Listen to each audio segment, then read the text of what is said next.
भक्ति का प्रथम मार्ग है सरलता। एक बहुत ही आलसी लेकिन भोला भाला युवक था जिसका नाम आनंद था। आनंद दिन भर कोई काम काज नहीं करता था, बस खाता ही रहता था और सोता ही रहता था।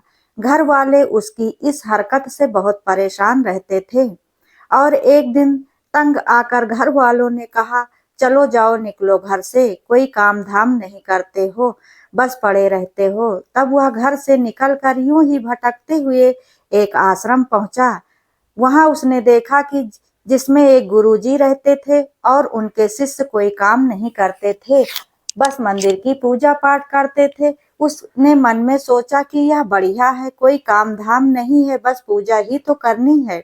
यह सोचकर उसने गुरुजी के पास जाकर पूछा, गुरुजी क्या मैं यहाँ रह सकता हूँ? गुरुजी बोले, हाँ क्यों नहीं, लेकिन मैं कोई काम धाम नहीं कर सकता हूँ। तब गुरुजी बोले कि कोई काम नहीं करना है, बस पूजा पाठ करनी होगी। आनंद बोला, ठीक है, वह तो मैं कर लूंगा। अब आनंद गुरु महाराज के आश्रम में रहने लगा था। कोई काम ना कोई धाम, बस सारा दिन खाते रहो और प्रभु भक्ति में भजन गाते रहो। महीना भर हो गया था, फिर एक दिन आई एकादशी। उसने रसोई में जाकर देखा, खाने की कोई तैयारी नहीं थी। उसने गुरुजी से पूछा, गुरुजी आज खाना नहीं बनेगा क्या? गुरुजी ने कहा, नहीं, आज तो एकादशी है, तुम्हारा भी उपवास है। उसने कहा, नहीं नहीं गुरुजी, अगर हमने उपवास कर लिया तो कल का दिन ही नहीं देख पाऊंगा। हम तो नहीं कर सकते हैं उपवास, हमें तो भूख लगती है, आपने पहले क्यों नहीं बताया? गुरुजी ने कहा, ठीक है, तुम न करो उपवास, पर खाना भी तुम्हारे लिए कोई नहीं बनाएगा, तुम खुद बना लो, मरता क्या ना करता। गया रसोई में। गुरुजी फिर आए और बोले, देखो अगर तुम खाना बनाते हो तो भगवान राम जी को भोग भी जरूर लगा देना और खाना नदी के उस पार जाकर बनाना। आनंद बोला, ठीक है। लकड़ी, आटा, तेल, घी, सब्जी लेकर आनंद महाराज चले गए। जैसे तैसे खाना भी बनाया।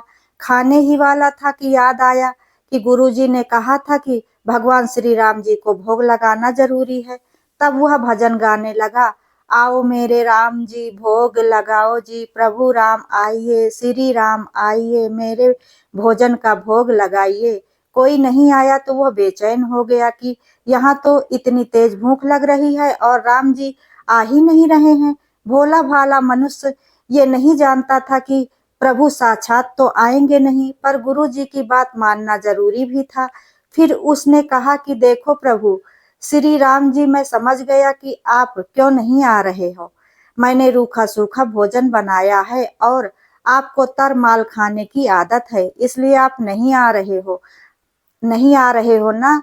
तो हे प्रभु सुनो, आज वहां पर भी कुछ नहीं बना है, सब एकादशी का व्रत है। खाना है तो ये भोग ही खा लो, वरना भूखे ही रह जाओगे। भगवान श्री राम जी अपने भक्त की ऐसी सरलता को देखकर मन ही मन मुस्कुरा रहे थे और फिर माता सीता के साथ भक्त आनंद के सामने प्रकट हो गए। भक्त आनंद बड़े असमंजस में था कि गुरु जी ने तो कहा था कि सिर्फ श्री राम जी आएंगे, मगर यहाँ तो माता सीता भी आई हैं और मैंने तो भोजन बस दो लोगों का ही बनाया है। चलो कोई बात नहीं, आज इन्हीं को खिला देते हैं। और उसने भोजन श्री राम और माता सीता को सारा भोजन खिला दिया और खुद भूखा रह गया। उसने बोला, प्रभु आज मैं भूखा रह गया, लेकिन मुझे आप दोनों को देखकर बहुत अच्छा लग रहा है। लेकिन अगली एकादशी पर ऐसा बिल्कुल भी ना करना। पहले से बता देना कि कितने जन आ रहे हो, और हाँ, इतनी देर मत लगाना, थोड़ा जल्दी आ जाना। भगवान श्री राम जी उसकी बात पर बड़े ही मनमुग्ध हो गए थे और फिर प्रसाद ग्रहण करने के बाद वहां से वापस चले गए थे। और अगली एकादशी आने तक ये भोला भाला मनुष्य सब कुछ भूल गया था। उसे लगा प्रभु ऐसे ही आते होंगे और प्रसाद ग्रहण करते होंगे। फिर एकादशी आई और उसने गुरुजी से कहा, मैं चला अपना खाना बनाने, पर गुरुजी थोड़ा ज्यादा अनाज लगेगा, वहां दो लोग आते हैं। गुरुजी मुस्कुराए और सोचा कि भूख के मारे बावला हो गया है और बोले, ठीक है, ले जा और अनाज ले जा।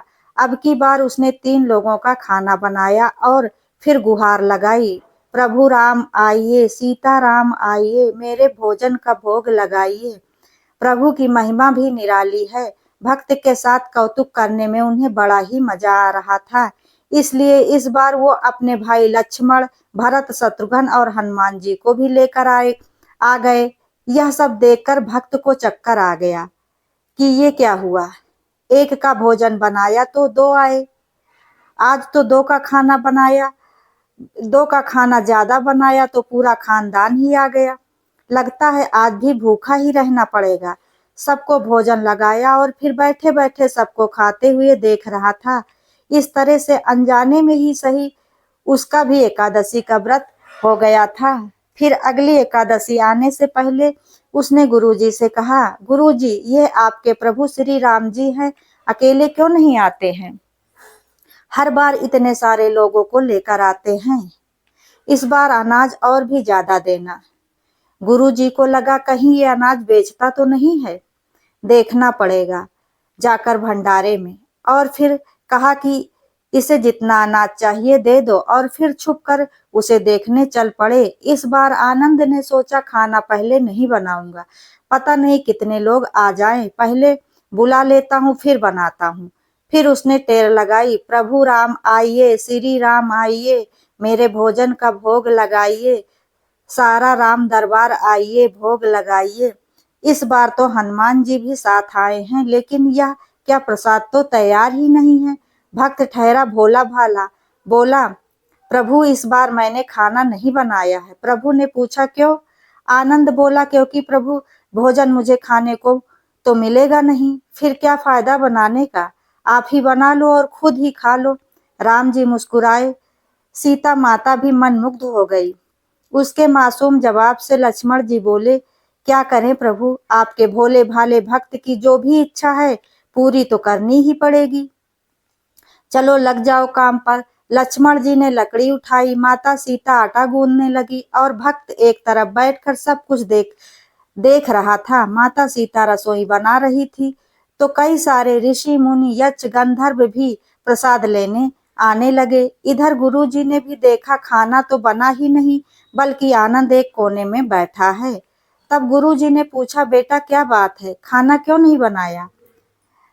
तब आनंद बोला, अच्छा किया गुरुजी आप भी आ गए, देखिए कितने लोग आते हैं प्रभु के साथ। गुरुजी बोले, मुझे तो कोई भी दिखाई नहीं दे रहा है तुम्हारे और अनाज के सिवा। भक्त ने माथा पकड़ लिया और बोला, एक एक तो इतनी मेहनत करवाते हैं प्रभु, श्री राम जी भूखा भी रखते हैं और ऊपर से गुरुजी को दिख भी नहीं रहे हैं, ये तो और भी बड़ी बड़ी मुसीबत है। फिर उसने प्रभु से कहा कि प्रभु जी आप गुरुजी को क्यों नहीं दिख रहे हैं? प्रभु बोले, मैं उन्हें नहीं दिख सकता। भक्त बोला, क्यों नहीं दिख सकते हो? वो तो बहुत बड़े पंडित हैं, ज्ञानी हैं, विद्वान हैं, उन्हें तो बहुत कुछ आता है, उनको क्यों नहीं दिख सकते आप? प्रभु बोले, माना कि उनको सब कुछ आता है, पर वह तुम्हारी तरह सरल नहीं है, इसलिए मैं तुम्हारी तरह उनको नहीं दिख सकता हूँ। आनंद ने गुरुजी से कहा, गुरुजी प्रभु श्री राम जी कह रहे हैं कि आप मेरी तरह सरल नहीं हैं, इसलिए वो आपको नहीं दिखेंगे। तब गुरुजी रोने लगे, वाकई मैंने सब कुछ पाया है पर सरलता नहीं पा सका हूँ तुम्हारी तरह, और प्रभु तो मन की सरलता से ही मिलते हैं। तब प्रभु श्री राम जी प्रकट हो गए और गुरु जी को भी दर्शन दिए। इस तरह एक भक्त के कहने पर प्रभु ने रसोई भी बनाई। फिर गुरु जी भोला भाले आनंद से बोले, तू वाकई में भोला है। इस कहानी से हमें यह सीख मिलती है कि भगवान की भक्ति पाने के लिए हमारे मन का सरल होना और पवित्र होना जरूरी होता है। मन के भाव से भगवान मिलते हैं, सिर्फ पूजा पाठ करने से नहीं। इसलिए हमें अपने मन के सारे छल कपट को छोड़कर मन को एकदम सरल बनाकर अगर हम भगवान की भक्ति करेंगे तो भगवान तक हमारी भक्ति, हमारी पुकार अवश्य पहुंचेगी। क्योंकि इस कहानी से हमें यही सीख मिलती है कि भक्त के वश में है भगवान। ये कहावत 100% सत्य है।